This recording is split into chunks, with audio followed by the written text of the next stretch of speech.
Let me have Azam Television, please. Then we'll ask international press. Waheshimiwa wa Rais, maswali nafikiri jana Mheshimiwa Rais John Pombe Magufuli umezungumzia udugu mpya ama uhusiano mpya na kuongeza nguvu katika uhusiano ambao umekuwepo kati yenu na samahani, jina ni Kasim Kaira wa Azam TV. Swali ni kuhusu, ulizungumzia shida ya ufisadi, kupiga vita ufisadi. Kama wewe umeweza kuanzisha vita huko Tanzania na labda umefikia kiwango fulani, labda katika mazungumzo na Rais Museveni unafikiria ni nini ambacho kinaweza kufanywa kuhakikisha kwamba pia vita vya ufisadi, Rais Museveni pia hapa anasema alianza vita hivyo, lakini nini ambacho kinashikika ambacho kinaonyesha kwamba vita dhidi ya ufisadi vinafanyika? Kuhusu Rais Museveni, swali ni only one question per person. One question. Basi ni swali kwenu wawili tafadhali.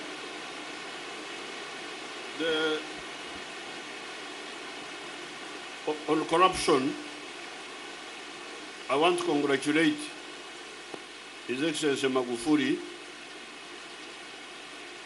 He has added a new dimension in the fight against corruption in Tanzania. And he's using non-bureaucratic methods, which I really salute.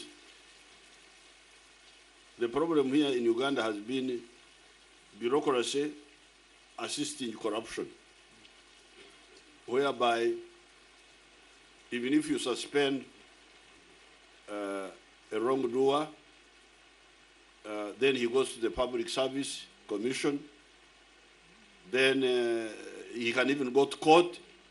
So maybe he can give us his comment on that, because that's one front line of how you get the enemy using our own institutions to protect themselves. And I really salute him, because I can hear some impact inside Tanzania.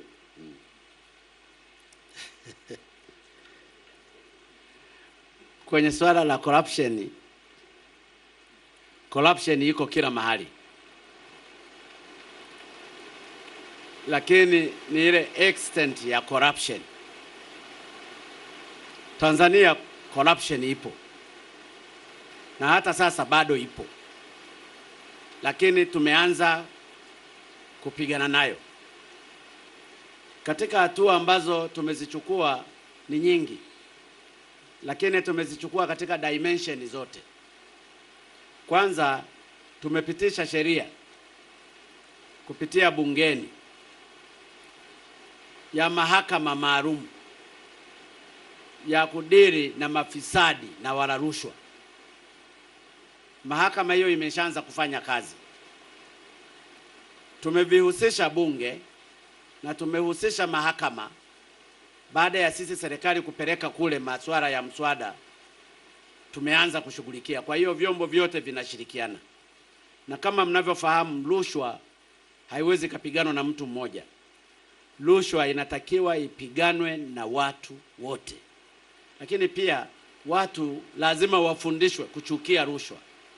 Tanzania tuna kitengo, tuna taasisi inayoshughulikia na rushwa, TAKUKURU, ambayo inadili na watu wala rushwa, na mtu yuko free kwenda kufanya na kutoa taarifa kwenye rushwa. Lakini mambo mengine yalikuwa ni administration, ambayo serikali yangu ya awamu ya 5 imeamua kuyachukua kwa nguvu, kwa sababu serikali yenyewe ni lazima iwe ina direction ya kuchukia rushwa. Ukisha decide serikali kwamba tunaamua kufight rushwa, katika sheria zilizopo zinasaidia kumaliza rushwa. Tulipoingia madarakani, kwanza Watanzania walikuwa nasafiri sana kwenda nje. Tukapiga marufuku safari za ovyo ovyo. Watu walikuwa wanapishana angani wakiwa wanakwenda Ulaya. Tukazungumza na tukatoa directive baada ya kuapishwa tu kwamba safari hizi zitakuwa zinatolewa kibali, mimi mwenyewe rais pamoja na chief secretary. Hakuna mtu mwingine anayetoa vibali vya kwenda nje. Tumefanya hivyo, tumereduce watu kusafiri, kwa sababu watu walikuwa wanasafiri wanapokezana airport. Anatoka hapa, anafika begi, anapelekewa na mke wake, anaenda tena. walikuwa na muda mwingi wanasafiri nje kuliko kukaa humu nchini kwa ajili ya kufanya kazi.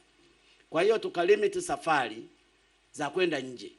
Tulipo limit safari za kwenda nje, tumesave fedha. Ninyi wenyewe ni mashahidi. Kwenye safari yetu kwenye mkutano wa UN, nilimtuma waziri wa mambo ya nje, yuko hapo. Nilimpa instruction kwamba wanaenda watatu, kwa sababu akaeleze yote ya Tanzania yeye. Hakuna sababu ya kwenda mimi, kwa sababu ningeenda mimi lazima advance party ingeenda kule, lazima na watu wengine Mavare na nini wangeenda kule, lazima wangenitafutia 5-star hoteli. Sikumtuma makamu wa rais, alikuwepo naye, nikasema abaki kwa sababu bado zingetumika hela nyingi. Sikumtuma waziri mkuu, naye akabaki. Nikamtuma waziri wa mambo ya nje na watu wake wawili, wakawa watatu, wakakutana na balozi wa kule, tukawa 4, na aliturepresent vizuri sana. We saved money. Hiyo ni njia moja napo ya kupunguza, kwa sababu kama wewe unazungumza kufight corruption alafu wewe kila siku wanakuona yuko nje, it doesn't reflect kwa hawa wengine unaowaongoza.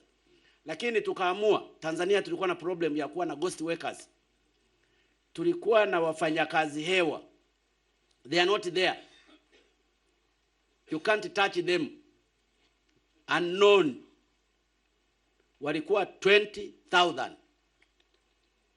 Wamekuwa wakilipwa per year 2,038.7 billion shilling.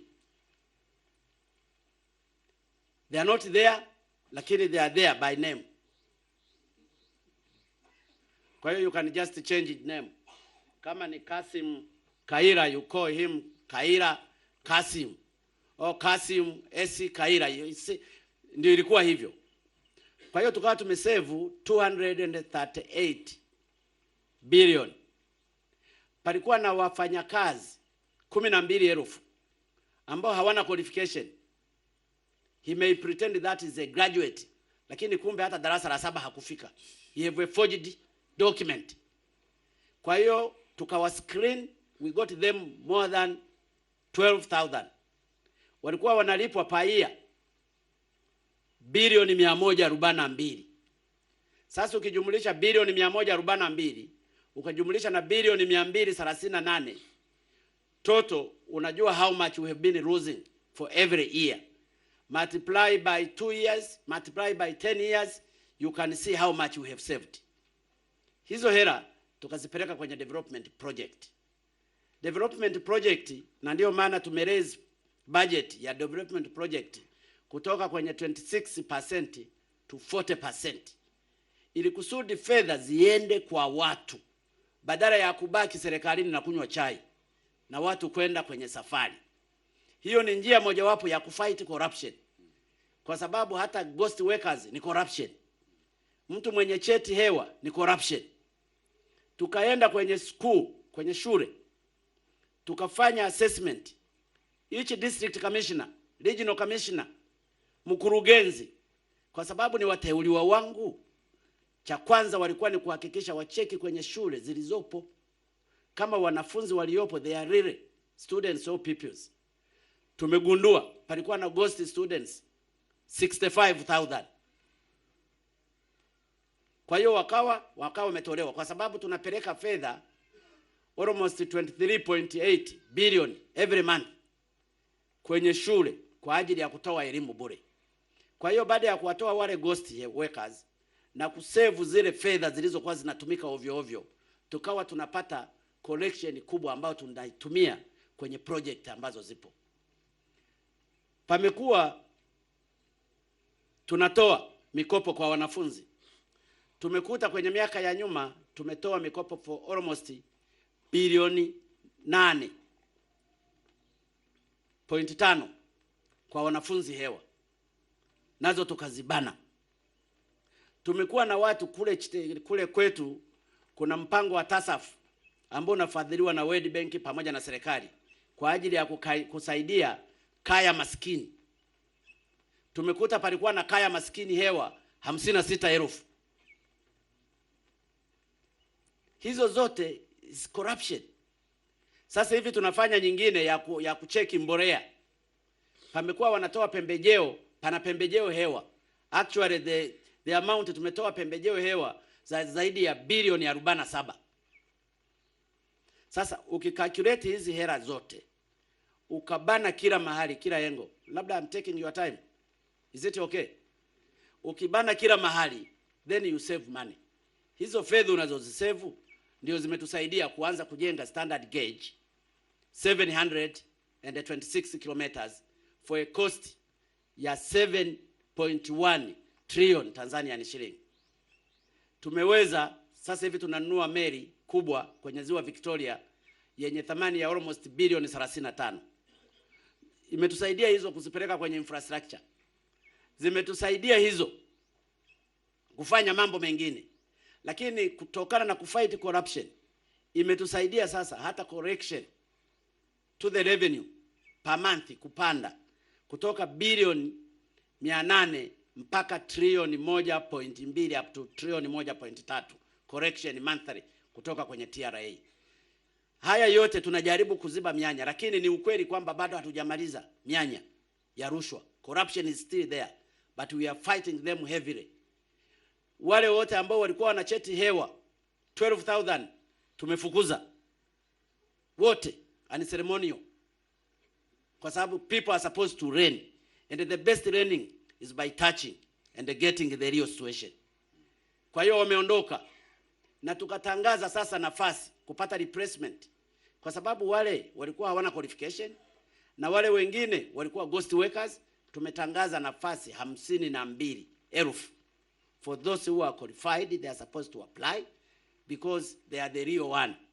Tunajaribu kuchukua hizi hatua mbalimbali, ziko nyingi. I don't want to consume your time, but actually the direction is that in summary. Thank you. Very good. Thank you. That was the second question. I'll have two international questions and then UBC. Who are you? One team. Who are you? Pardon? Okay, let's have you and then the BBC. Then UBC. Good afternoon, Excellencies. Michael O'Hagan from AFP. President Magufuli, you described there the fight against corruption, and President Museveni described it as a non-bureaucratic approach. To what extent is it, in your opinion, necessary to remove basic freedoms? To what extent is that necessary and proportionate to remove basic freedoms in the fight against corruption?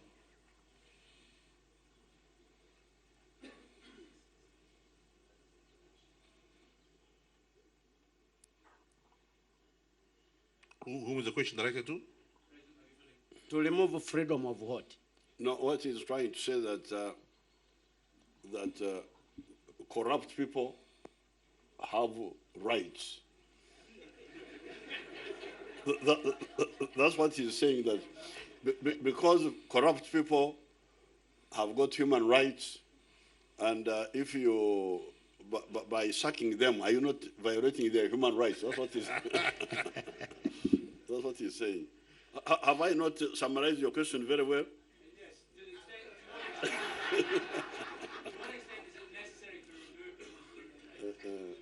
So you just choose.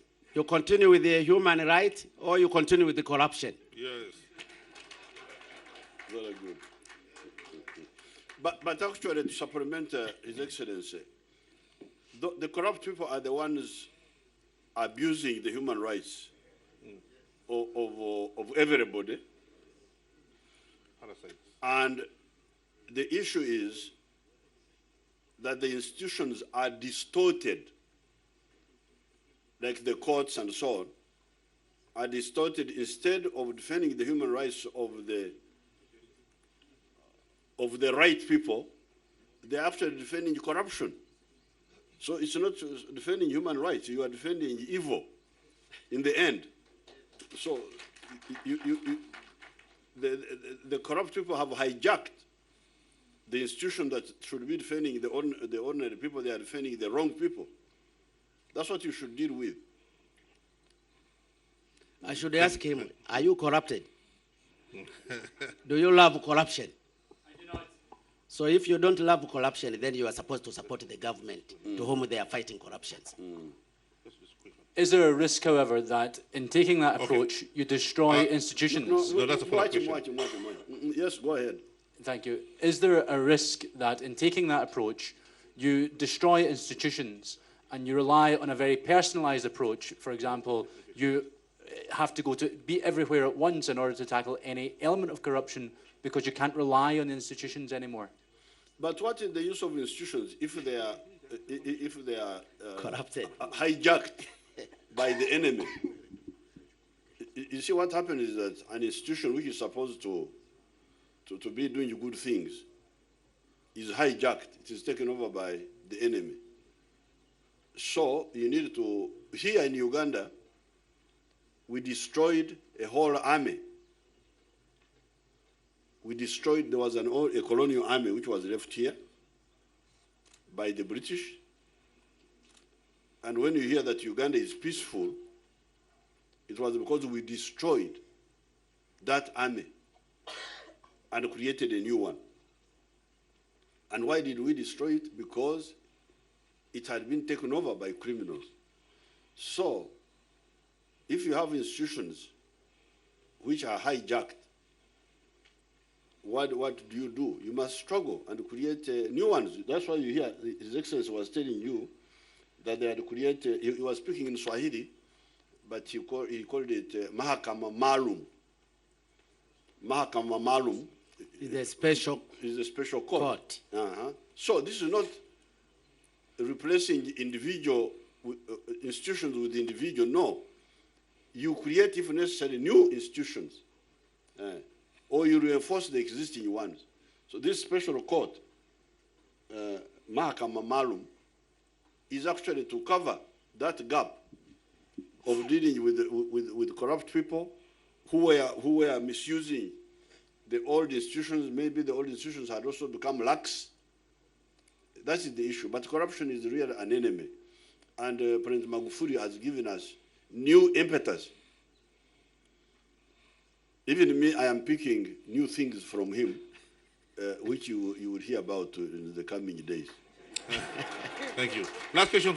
Actually, let me just to add something. Corruption is a cancer. It's a disease. And if at all you are there to fight the disease, you must fight it seriously. If you go it slowly, you can't fight that disease. So the best way is to make sure that we destroy all this, the disease which actually is causing a lot of problems.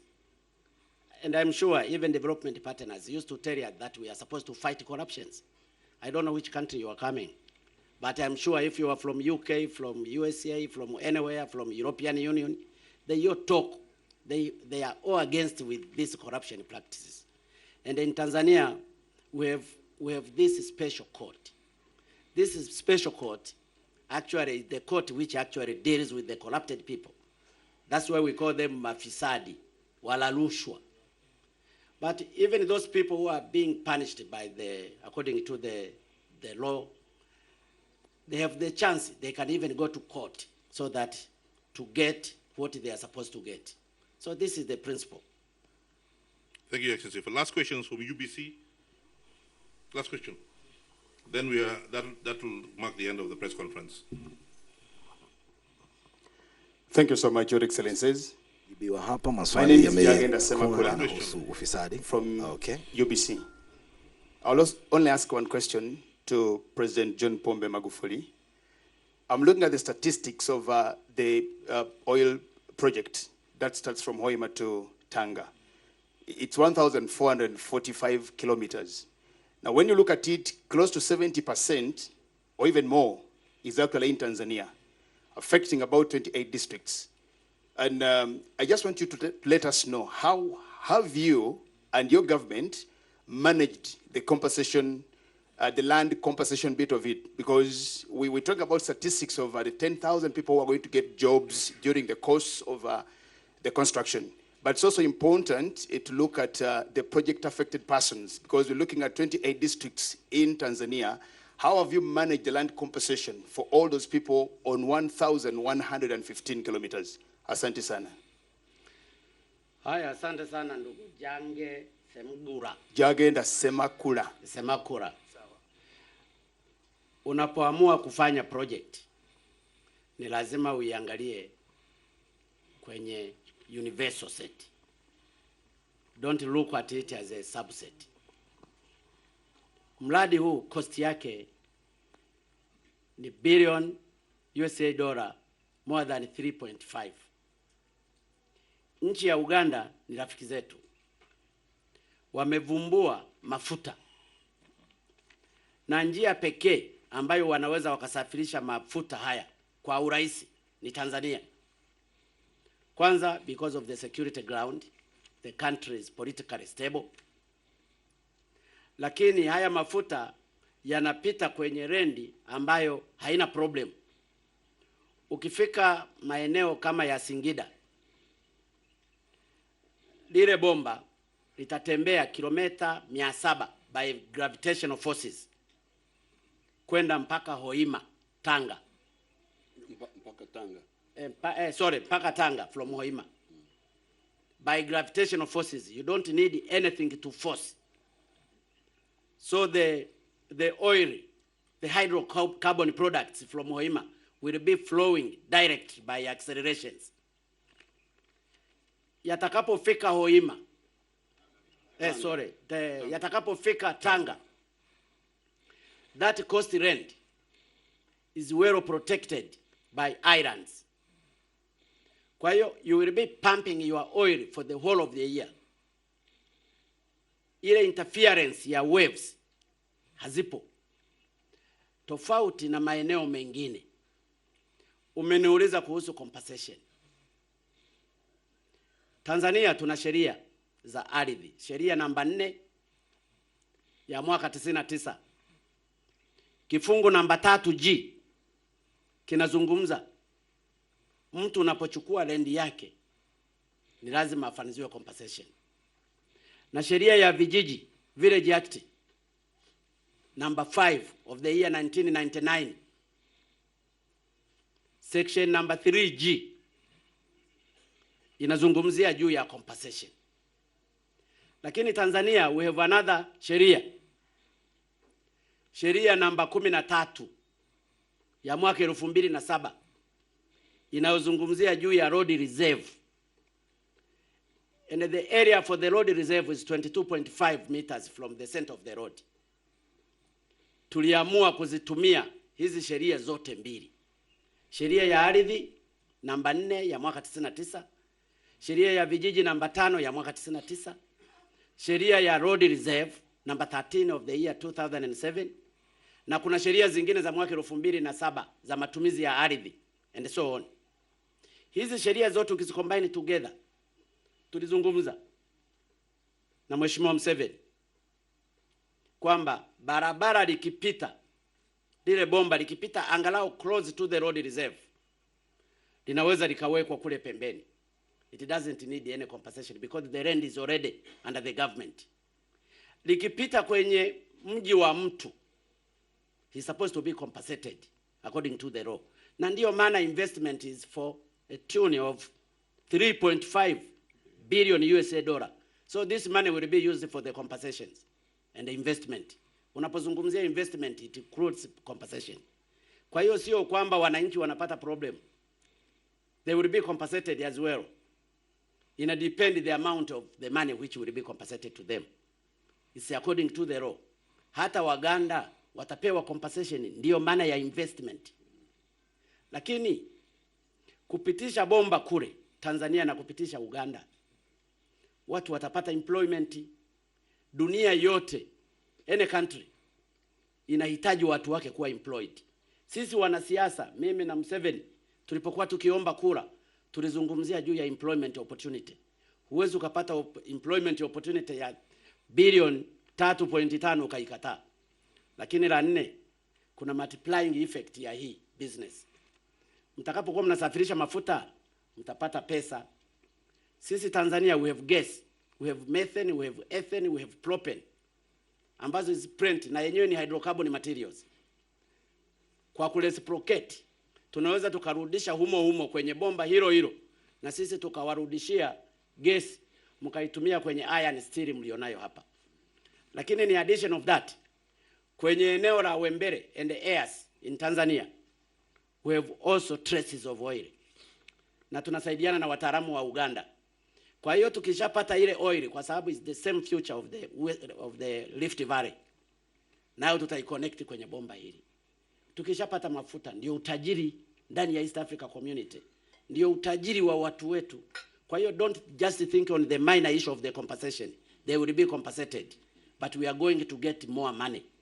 Na watakuwa nasafirisha madrum mengi ya mafuta.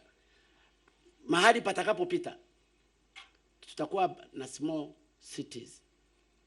Watu watauza maharage, watauza tikiti maji, watauza mchicha, wenye gesti watalala, wenye bodaboda wataendesha. Hii yote ndiyo value ya uchumi. Kwa hiyo mimi nampongeza sana Mheshimiwa Museveni katika kipindi chake kuhakikisha amevumbua mafuta. And we will work together, na hii ita solidify the good relationship which have been existing between Uganda and Tanzania. I think I've answered you. Thank you very much. Thank you, Your Excellencies. Thank you. Now, Sir Makura, that was one of the reasons why the Tanzanian route was more attractive than, for instance, Mombasa. Because the compensation on this side was going to be much less. First of all, the area is not very heavily populated. Secondly, you heard what the president said, that, and the Tanzanians are not as greedy as Ugandans.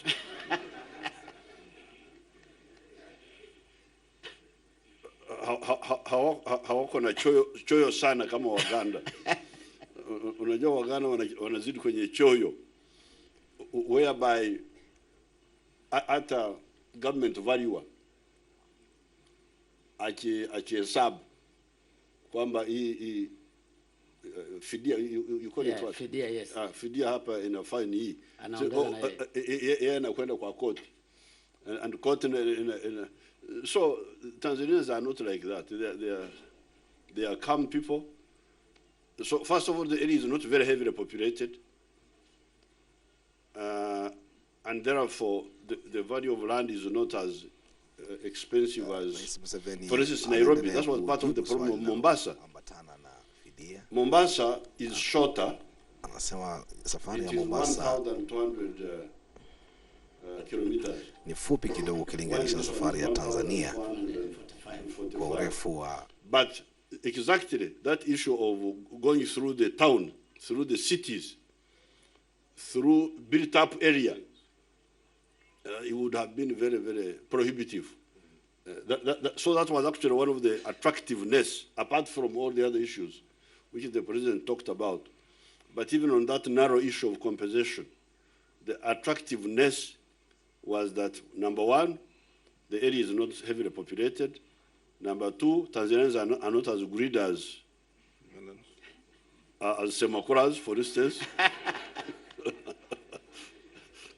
Number three is that the government of Tanzania, where they have the road reserve, they would allow us to pass the pipeline to pass there free of charge. That's why it became. That's why that project could be implemented at a charge of $12.2 per barrel. Per barrel. Because otherwise, if we didn't have those, it would go maybe to $20 or something like that. So that's I'm glad that you are at least looking for facts, because in Uganda the journalists don't look for facts, they look for rumors. So I think this time I am shocked that Semakuri is looking for facts.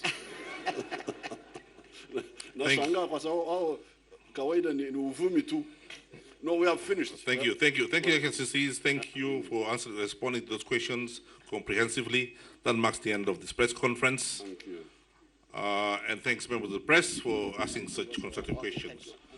Na mkutano umemalizika, mkutano wa waandishi wa habari umemalizika, lakini naona viongozi hawa wawili kiwango cha utulivu walichonacho, manake wako kama unaona kuna urafiki ambao unaenda mbali na biashara ambayo tumekuwa tukiona hivi, na maswali yamekuwa yakizungukia hasa kuhusu miradi ambayo imetiliwa sahihi wakati huu, lakini pia na muhimu kabisa imekuwa ni kuhusu ufisadi na kupiga vita ufisadi, ambayo imekuwa ni shida kubwa kabisa katika nyanja nyingi. Naam, mazungumzo mengi yamekuwa, maswali mengi yamekuwa yanahusiana na swali la ufisadi ambayo ni shida kubwa kabisa. Katika mara nyingi utakuta miradi mingi inashindwa kuweza kutekelezwa kwa sababu ya shida ya ufisadi, lakini unaona kwamba kilichoweza kufikiwa leo ni kwamba viongozi wameweza kuahidi kwamba watatumia njia zote za kuweza kuhakikisha kwamba miradi hiyo inaweza kutekelezwa kwa kweli. Tafadhali naomba labda tuongee kidogo na wewe. Ni kwenye Azam TV, jina langu ni Kasim Kaira. Bwana Muresa, sasa mkutano wa marais umemalizika sasa. Mheshimiwa Waziri, nitaomba tafadhali nawe uwe karibu, labda niweze kuhojiana na wewe. Utasema kwamba ziara hii ya Rais John Pombe Magufuli imekuaje kwako kama Mtanzania, kama mjumbe kutoka Tanzania? Na ziara ilikuwa nzuri sana kwa kweli. Marais wanaonyesha moyo wa ushirikiano na wametoa mwongozo wa watendaji wengine wote wa serikali wa pande zote mbili kwa namna gani tushirikiane kama ndugu. Historia ya nchi zetu ni ndefu na tunayofanya ni yako mengi. Miradi hii walioisema yote ni mikubwa, tufanye tuwe karibu zaidi, tuwe wamoja zaidi. Sio kwa sasa tu, kwa muda mrefu ujao. Kwa mfano bomba la mafuta. Hata wazee hawa watakapomaliza utawala wao litabaki, litaendelea kutuunganisha kama mataifa rafiki na mataifa ndugu. Sana. Ni Bwana Modestus Kipilimba. Mheshimiwa Waziri wa Nishati, huko kwenye Azam TV moja kwa moja.